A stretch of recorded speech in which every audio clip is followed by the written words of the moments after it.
रंगदारी रे घर चढ़ के मारब बरियारी रे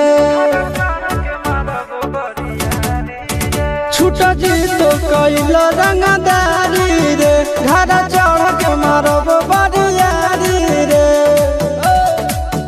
तोरा बाप के न तोरा दादा के चिन्हबहु बेटा सब गोली मारबहु एगो गिनबहु तोरा बाप के न तोरा दादा के चिन्हबहु बेटा सब गोली मारबहु एगो गिनबहु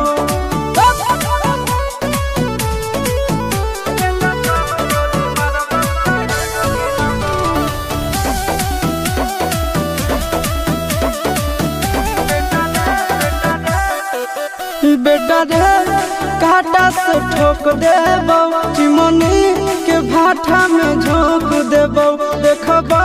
कवन बाप बचैतौ तोरा प्रशासन के गाड़ी भी रोक देबौ बेटा जी सुनो बेटा रे काटा से ठोक देबौ चिमनी के भाठा में झोंक देबौ देखबौ कवन बाप बचैतौ तोरा प्रशासन के गाड़ी भी रोक देबौ तोरा जैसन के हम खड़े खड़े गिनबौ बेटा सब गोली मारबौ एगो गिनबौ तोरा बाप के न तोरा दादा के चिन्हबौ बेटा सब गोली मारबौ एगो गिनबौ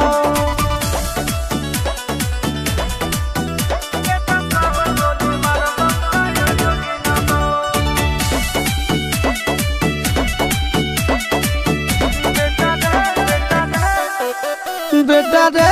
दौड़ा के बाजार में मारबौ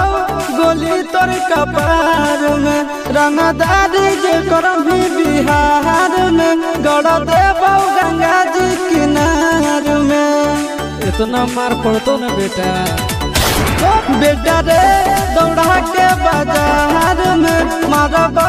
गोली तोर कपार में रंगदारी जे करभी बिहार में गड़ देबौ गंगा जी किनार में कहो चिंटू आशीष के कारण सुनबौ बेटा सब गोली मारबौ एगो गिनबौ तोरा बाप के न तोरा दादा के चिन्हबौ बेटा सब गोली मारबौ